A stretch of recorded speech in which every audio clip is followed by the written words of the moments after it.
Halo, assalamualaikum. Kita mau cerita tentang sebenarnya kita mau nulis sih sebenarnya awalnya, cuman karena lama nggak ketulis-tulis ceritanya, ya udahlah kayaknya lebih mudah untuk menceritakannya dalam bentuk video. Nah, ini sebagai jurnal catatan perjalanan kita aja sih, kita pengen mendokumentasikan eh, apa yang kita alami, yang kita rasakan apa sih? Ya, di kala pandemi ini kita malah diberikan kesempatan untuk pergi ke luar negeri ya, dan tinggal di sini gitu. Nah, di saat banyak yang paranoid ya. Tapi Iya. alhamdulillah sejauh ini kita udah 4 bulan nih di Bremen yang saat ini masih lockdown, yang diperpanjang terus sampai tanggal berapa? Sampai Maret Maret lah, ya, Maret sampai awal, Maret. Maret Maret. pertengahan. Iya, jadi saya alhamdulillah mendapatkan kesempatan untuk melanjutkan program master pasca sarjana di Bremen, Universitas Bremen di Jerman. Nah, sebelumnya ini sebenarnya saya keterimanya pada tahun 2019, tapi karena waktu itu melahirkan, hamil, terus melahirkan dan waktunya bertepatan dengan jadwal perkuliahan, jadi nggak bisa masuk tahun itu. Ya udah kata pemberi beasiswanya itu ditunda aja. Jadi saya masuknya tahun 2020. Nah, qadarullah kalau tahun 2020 ini kok terjadi pandemi Covid. Nah, sempat mikir juga jadi berangkat atau enggak ya kira-kira. Karena eh, pandemi itu kalau di Indonesia kira-kira mulai bulan Maret April gitu, dan ini perkuliahannya mulai bulan Oktober. Nah, padahal kan sebelum berangkat pasti banyak sekali persiapan yang harus dilakukan. Jadi saat itu mikirnya berangkat enggak, jadi bingung juga karena banyak yang harus dipersiapkan gitu. Apalagi waktu itu di Italia kan, beritanya di Indonesia kan Mm-mm. heboh sekali gitu. Iya. Dan ya udah antara berangkat dan tidak, dan ya Ya, ternyata lebih ke optimis sih, pemerintah Jerman itu lebih ke optimis. eh, yang masuk ke negara Jerman itu boleh sebenarnya tapi dibatasin, jadi ada 3 kelompok visa yang diterima untuk masuk ke negara Jerman. Yang pertama adalah profesional, yang kedua itu visa studi, dan yang ketiga adalah visa kumpul keluarga. Nah, alhamdulillah dari ketiga kriteria ini, dua diantaranya itu yang kami butuhkan, yaitu visa studi dan visa kumpul keluarga. Nah, sebelumnya kalau tahun-tahun sebelum pandemi itu mengurus visa keluarga itu sangat susah dan lama kalau dari blog yang saya baca. Jadi butuh waktu kurang lebih 3 sampai 6 bulan untuk diterimanya visa kumpul keluarga itu. Nah, karena saya waktu itu kondisinya saya punya anak bayi masih menyusui, menyusui. masih ASI, bayi 8 bulan, dan saya berharap sekali kalau bisa berangkat bersama-sama dengan keluarga. Nah, salah satu kesulitannya kalau di Jerman adalah mencari apartemen. Nah, mencari apartemen terus dan visa itu sih yang paling menantang. Oke, mungkin kita sekarang cerita perjalanan dulu deh. Perjalanan dulu, persiapan sebelum berangkat ke sini ya. Nah, nanti kalau soal apartemen apa teknis di sini nanti kita ceritakan lebih lanjut. Jadi saat itu pandemi juga, dan eh, dokumen-dokumen harus dilengkapi ya. Sementara antara berangkat dan tidak, dan ini alhamdulillah kan saya sendiri juga kerjaan masih masih jalan ya, dan apa syarat-syaratnya kalau dibaca dari aturannya kan cukup ketat juga, terutama soal bahasa lah. Kalau mamanya ini kan udah dapat kursus bahasa kan dari pemberi beasiswanya, sementara keluarga yang ikut itu juga kalau dari Disyaratkan untuk disyaratkan memiliki sertifikat sertifikat. bahasa Jerman. Dan saya sendiri belum menjelang keberangkatan masih belum punya gitu. Tapi di sebelum lahiran ya, sebelum lahiran Hero itu saya sama mamanya kan udah sempet kursus bahasa Jerman gitu. sampai apa level apa ya? A1 A11, Ya. A1 Basic basic awalnya. sekali, dan itu pun sekarang ya udah lupa gitu. Dan ternyata pada saat itu untuk ngurus visa kumpul keluarga itu ya Membantu. sudah sangat membantu dan mainan.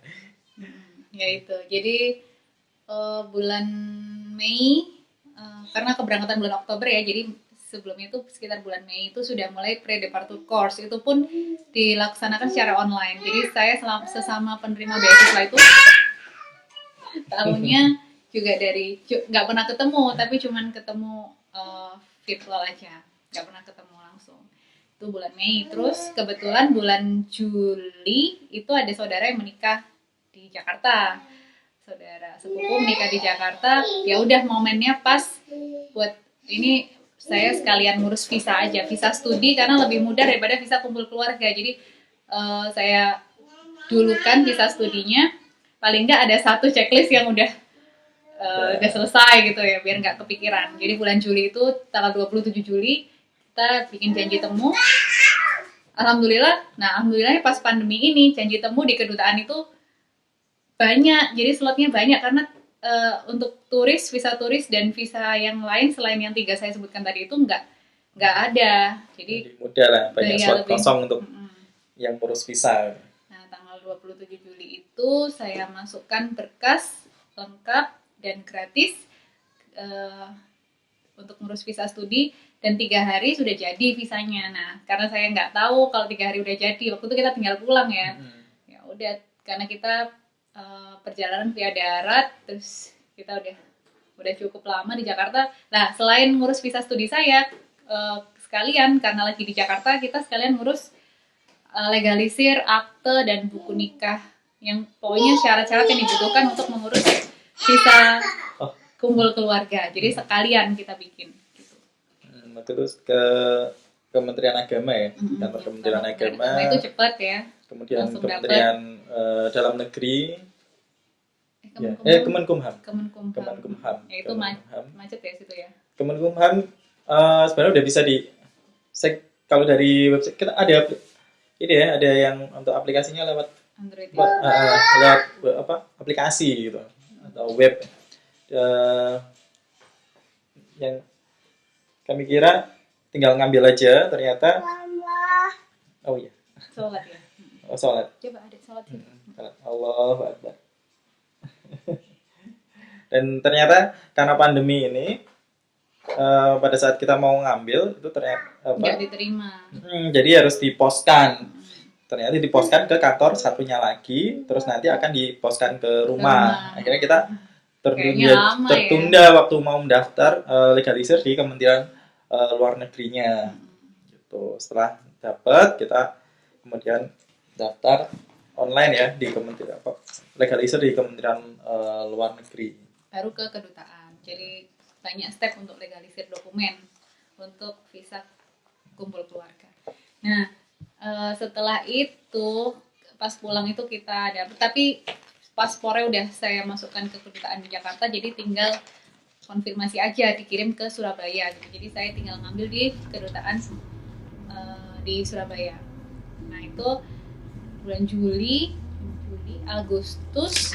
Nah, setelah itu kita kan harus masukin lagi berkas visa untuk kumpul keluarga ini. Nah, kita waktu itu tanggal 25 Agustus kita ke Jakarta lagi. Jadi bulan Juli kita ke Jakarta, bulan Juli akhir, terus Agustus akhir kita ke Jakarta lagi untuk masukin berkas dan melanjutkan legalisir yang Kementerian Luar Negeri. Nah, itu kita kurang informasi juga, ternyata tidak tiap hari bisa diambil. Jadi ada hari-hari tertentu. Nanti bisa dicek di websitenya Kementerian Luar Negeri.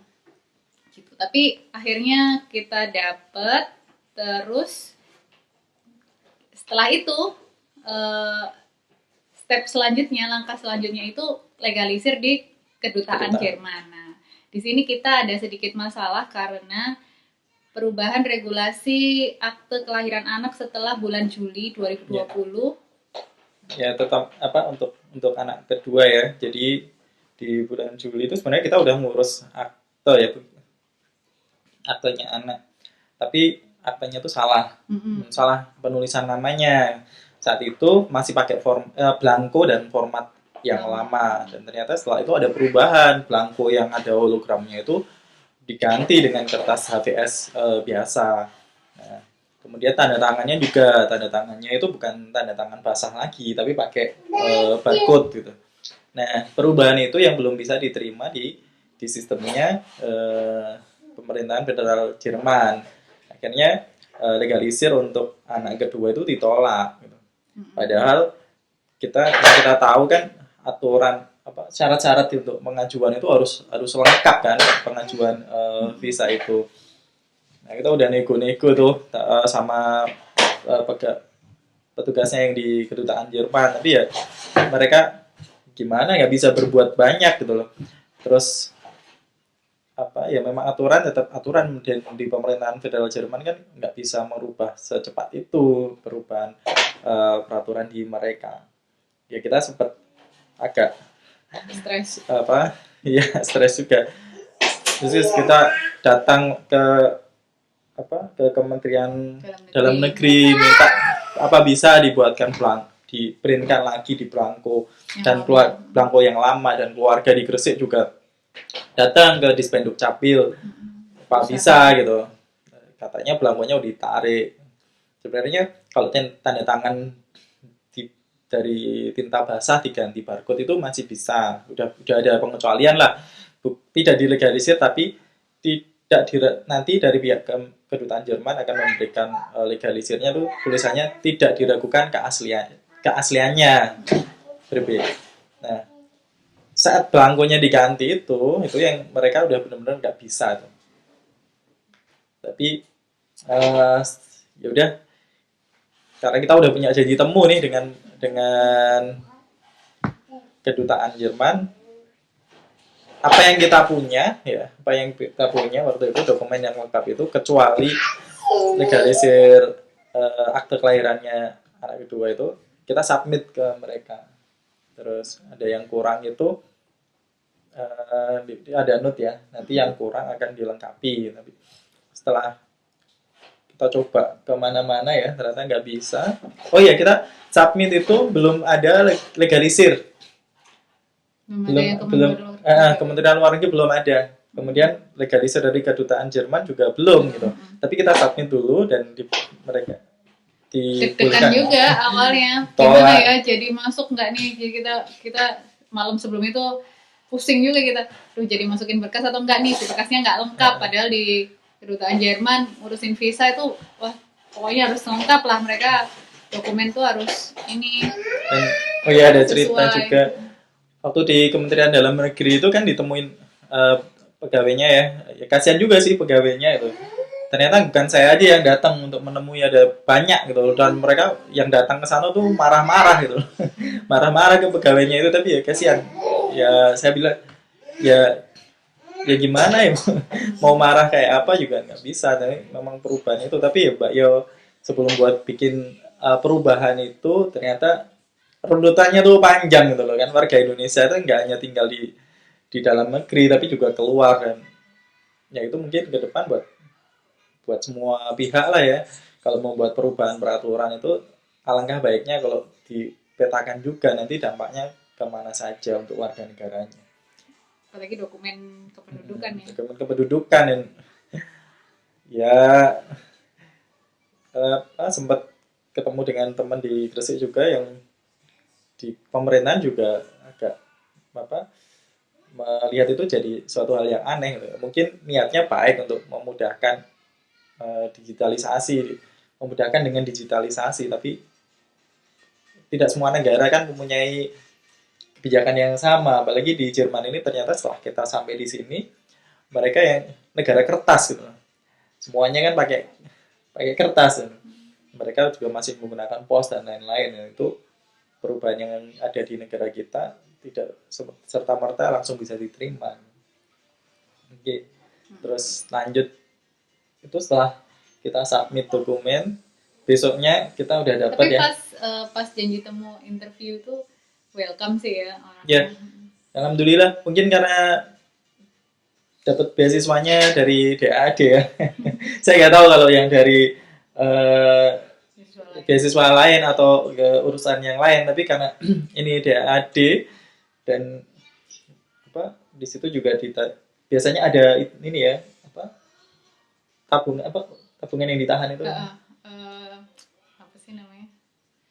Kayak deposit gitu. ya kayak deposit, dan ini juga nggak pakai deposit. Kemudian asuransi memang di cover. di cover dari sini, tapi kita harus bikin asuransi dulu, juga paling nggak untuk mengcover berapa perjalanan. cover perjalanan, asuransi perjalanan aja gitu. Karena setelah masuk di sini kan udah tercover asuransi dari. Dan dari kampusnya itu support juga bawa keluarga. Jadi mereka mengeluarkan surat yang isinya adalah bahwa kedatangan keluarga ke Jerman itu mendukung proses belajar saya sebagai mahasiswa di sini dan sebagai ibu. Gitu. Dan tempat tinggal juga kan. Syaratnya yang di situ ya. Kan yang dibaca-baca itu kan harus punya kontrak untuk kita tinggal di mana gitu. Ternyata pada saat kita wawancara dengan pihak kedutaan itu cuma cukup nanya ditulis ini alamatnya di mana gitu. Karena kita juga belum ada alamat yang pasti. Akhirnya pakai alamat kampus itu udah bisa gitu. Setelah itu setelah masukin berkas, besoknya kita ke Kementerian Luar Negeri ambil legalisir akte dan buku nikah. Terus dan siangnya langsung ke Kedutaan Jerman lagi untuk legalisir. Dan tetap yang anak kedua itu nggak bisa tetap ya udah pasrah aja, ya Allah, tinggal berdoa aja. Nunggu berapa satu jam mungkin ya harusnya ya kalau nggak salah, 2 jam ya. Nah itu harusnya udah bisa diambil, tapi ternyata yang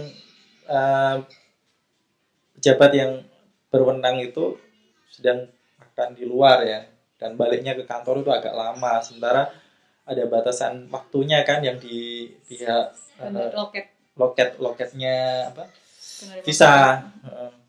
Nah akhirnya dibuatkan, biasanya sih kita harus keluar lagi untuk fotokopi di mana gitu ya.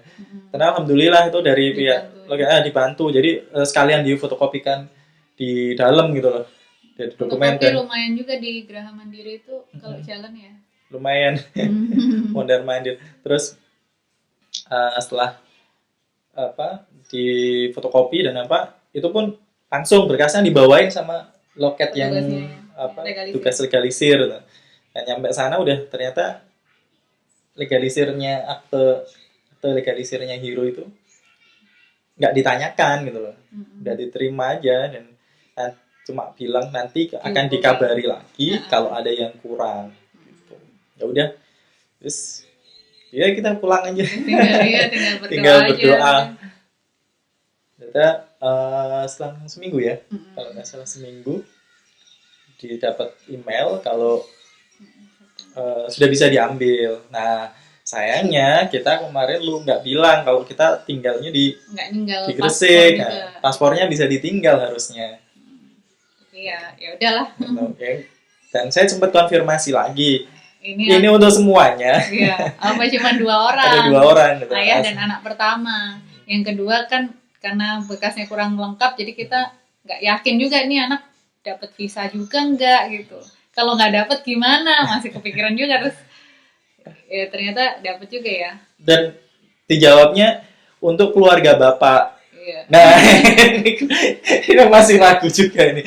Apa benar nggak dijawab tuh nama-namanya ya, ini untuk visa keluarga bapak udah bisa diambil. Terus kan kita nggak ternyata kita mikir juga, masa mau ngambil aja harus ke Jakarta. Ternyata kita kontak lagi, bisa nggak kalau kita ambil di Surabaya, di perwakilannya di Surabaya. Ternyata bisa. Kita kirim ke kedutaan perwakilan di Surabaya, visa dititipkan di sana, paspor ditaruh sana, kemudian dipaketkan ke Jakarta. Mungkin selang seminggu lagi ya, agak lama itu. Agak lama ya. Ya, pokoknya bolak-balik itu 3 minggu lah kurang lebih. Jadi terus, akhir September itu baru dapat. Setelah dapat ke kedutaan, alhamdulillah ternyata semuanya dapat. Nah, di saat pekerjaannya juga saya lagi banyak ya menjelang di mau antara waktu itu antara berangkat dan tidak kan. Iya, bingung. Antara bisa dan tidak gitu loh. Dan saya juga lagi membicarakan kontrak baru untuk satu pekerjaan. Ya, udah agak Kejar-kejaran. kejar-kejaran ya, alhamdulillah udah dapat visanya dan kita langsung beli tiket ya, beli tiket. Kita beli Turkish ya. Satu-satunya maskapai yang terbang. Nah, karena pandemi ini penerbangan terbatas dan nggak bisa juga masuk langsung ke Bremen, kita masuknya lewat Hamburg. Dan kita juga mikir lewat mana nih yang ada, ternyata ada pilihannya lewat Denpasar, nggak ke Jakarta.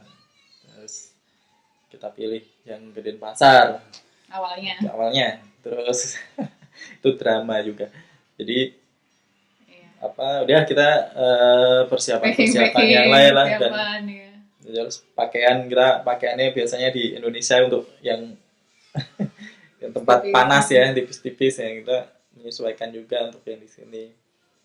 Udah packing 2 hari kalau nggak salah sebelum keberangkatan saya mau check in, ternyata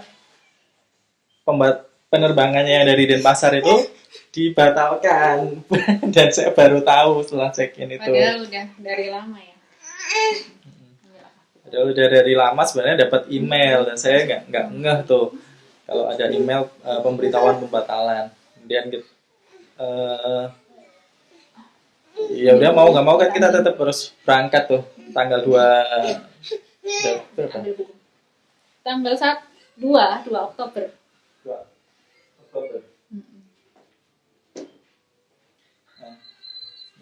Terus berangkat. Akhirnya kita putuskan beli tiket lagi, sekaligus kontak pihak Turkish Airlines terkait dengan tiketnya tadi, dan mereka menawarkan kalau nanti akan diganti dengan tiket yang penerbangan dari Jakarta. Padahal kita udah beli dulu, udah beli lagi ya, udah beli, tapi mereka menawarkan itu, ya udah nanti diganti voucher. Dan pihak Turki juga, Turkish Airlines, Airlines Turkish pokoknya. Nah, mereka juga sangat menawarkan pelayanan yang cukup baik ya. Jadi pada saat kita tahu itu mereka menawarkan akan diganti dengan penerbangan dari Jakarta, mereka juga akan menyediakan tiket pesawat ya dari Denpasar ke Jakarta. Itu Garuda kalau nggak salah mereka menawarkan, tapi kami sudah beli dan sudah beli juga tiket dari Surabaya ke Jakarta. Dan menjelang berangkat itu, di hari itu juga saya menandatangani kontrak ya, urusi kerjaan, menandatangani kontrak pekerjaan baru di salah satu perusahaan ya, Surabaya. Nah, maunya kita berangkatnya pagi, ternyata dari pihak perusahaan itu bisanya setelah Jumatan. Ya, setelah Jumatan. Nah, yaudah saya berangkat duluan untuk tanda tangan kontrak itu, ditemani Egi sama Komar. Nah, sampai sana saya langsung tanda tangan, ngobrol sedikit dan dilanjutkan Egi sama Komar untuk bicarakan itu. Saya ini udah kontak-kontak terus nih sama udah di bandara, udah check-in, ternyata harus nambah bagasi dan nggak bawa uang cash. Kartunya juga lagi kosong ya. ATM-nya kosong. Dan saya juga paket internetnya juga udah dimatikan. Karena sebelum berangkat ke sini dimatikan, tetap aktif ya, tapi dibatasi untuk penggunaan internetnya. Wah, drama. Akhirnya saya minta paket internet ke supir Grab-nya. Dan yang itu udah kejar-kejaran tuh sama waktu keberangkatan ke Jakarta, mepet sekali.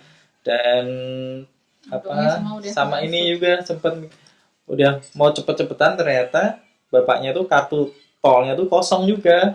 Nah, ke Indomaret atau Alfamart ya, 2 pokoknya berjejer. Ke Indomaret dulu itu antrinya lama. Masya Allah. terus akhirnya pindah ke Aku baru Alfamart tahu gitu. nih, aku baru tahu ceritanya nih. Itu juga antrinya lama tuh.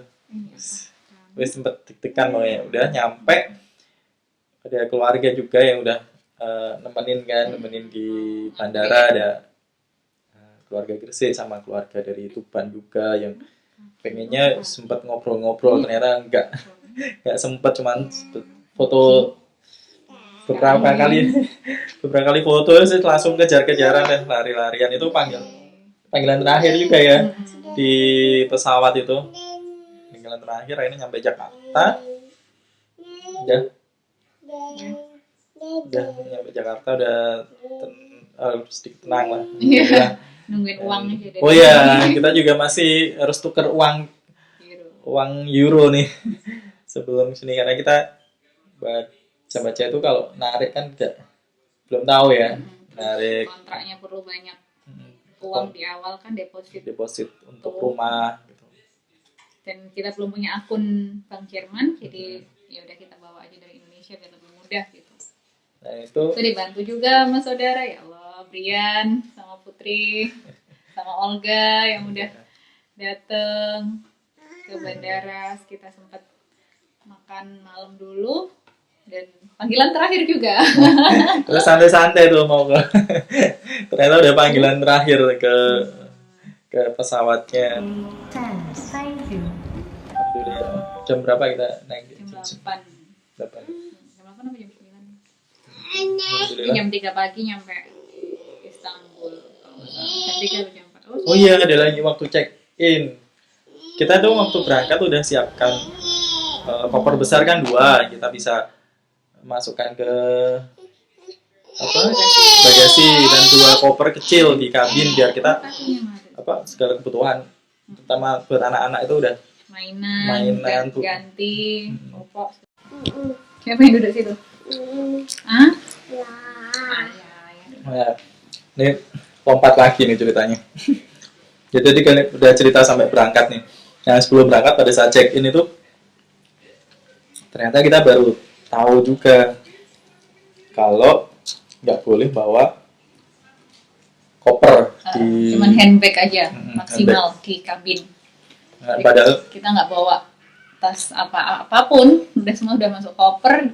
Pokoknya koper aja kita bawanya, karena pertimbangannya waktu itu gampang aja ya, gampang dibawa dan nggak memberatkan karena kita gendong juga dan gandeng gitu. Terus akhirnya punya cuman ada kertas belanja 1 kantong sama tasnya Hana.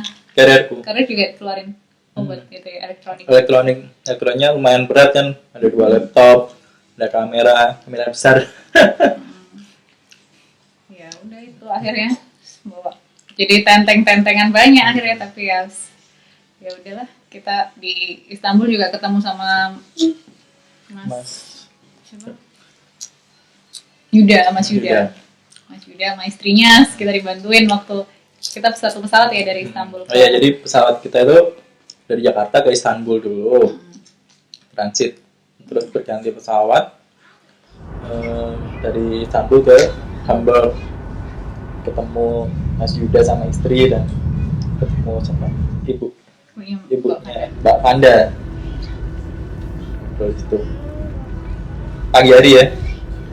Subuh. Nyampe Hamburgnya juga masih pagi. Dan setelah sampai di Hamburg, kita pas berangkat itu kan nggak perlu pakai swab dari Indonesia, rapid karena penerbangan lokal. Kemudian setelah di Istanbul juga nggak dicek ya waktu pindah pesawat ke Hamburg itu, nggak ada pengecekan surat bebas COVID, nggak ada. Bahkan di Hamburg juga nggak ada pengecekan.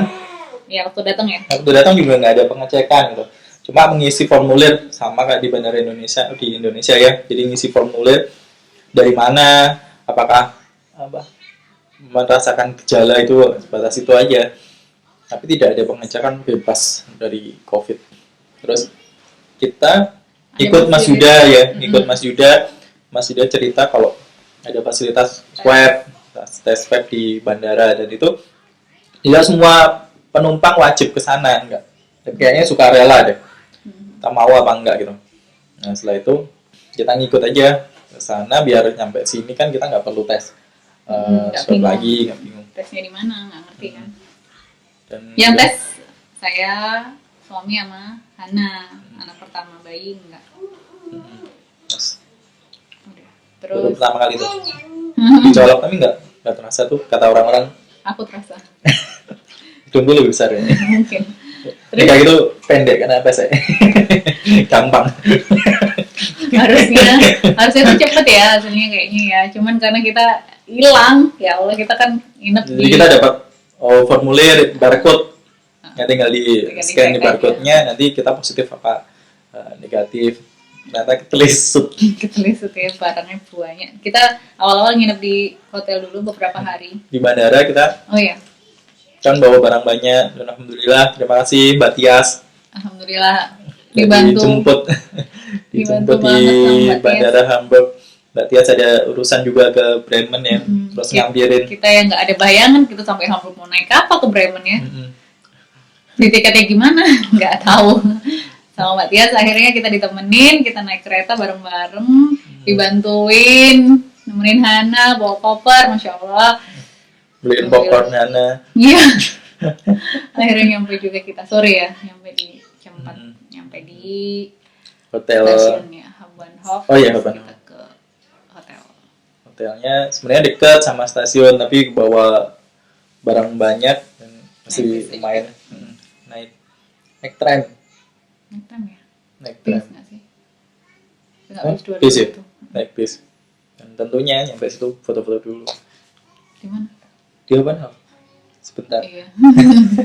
Terus ya udah itu Mbak Tias juga supply beras dan telur. Kita bawain sih Michikom dari Indonesia. Alhamdulillah. Jadi bisa masak nasi minimal lah ya. Di hotel kita tetap Berasnya tuh masak nasi. kayak lontong itu kalau dimasak. Mana? Berasnya. Jadi masak di Magicom tuh jadinya kayak lontong karena ada plastik packnya. Oh iya ya. Iya, Baru iya. tahu. Betul. Iya, dibungkus plastik. Bener. Oh iya, kenapa kok dibawain bahan makanan? Karena kalau hari libur Ya, kita datang hari Itu- Sabtu. itu tutup, Toko-toko. toko-toko itu tutup. Kecuali yang di Hauptbahnhof ya, itu masih buka. Enggak juga. Minggu ya tutup loh. Buka kalau di Hauptbahnhof Di dalamnya. di dalamnya. Oh iya. Gitu. Bawain, dan setelah itu Mas Rifki. Nah ya, sama kita Mbak- sebelum kesini juga yang bantuin tuh Mas Rifki ngeliatin apartemen. Terus kita nanya-nanya juga kayak gini gimana Mas, pokoknya semuanya konsultasi apartemen di Bremen tuh sama Mas Rifki dan Mbak Arum. Terima kasih udah ngeliatin apartemen, ngirimin video, ngasih masukan. Ya akhirnya kita nyampe sini dan sudah 4 dingin. bulan di sini. Oke, nanti yang cerita soal apartemen di Video video selanjutnya. selanjutnya. Gimana kami tinggal di sini, persiapannya apa saja setelah nyampe di Bremen ya. Jadi perjalanan yang lumayan. Jadi alhamdulillah anak-anak juga sangat Adaptasinya. kooperatif ya waktu perjalanan itu. Dan karena Hiro masih bayi di pesawat, kita waktu check-in juga dimudahkan duduk di satu baris ya, satu baris. Dan pesawatnya lega, dan kita di dalam pesawat diwajibkan pakai masker, dan itu disediakan oleh maskapai. Dan Hiro juga dapat tempat Fasilitas. tidur ya, yang dari depan, jadi bisa tidur Selonjoran. selonjoran ya gitu. Dan perjalanannya malam, gelap terus, dari anak-anak tidur terus ya, tidur terus. Sebenarnya panjang juga itu. 11 Mama, jam. Lebih. lebih 18 mestinya. Masa sih sampai Istanbul aja? Sampai sini. Oh iya. Itu kan 18 Istanbul sampai ke sini 3 jam ke Hamburg. ya, Itu sekitar itu. berhenti di Istanbul. 3 jam. Nggak mau ngapain ya, cuman Enggak. jalanannya nyari. Jalannya jauh. Oke. Oke, sampai ketemu di cerita selanjutnya, Insya Allah. cerita yang lompat-lompat. Biar nggak lupa ya buat kenangan. Nanti bisa dilihat sama anak-anak. Untuk teman-teman yang mau kesini untuk kepentingan belajar, insya Allah semuanya dimudahkan ya kalau ada niatan yang baik. Alhamdulillah kita udah di sini 4 bulan. Dan di saat pandemi.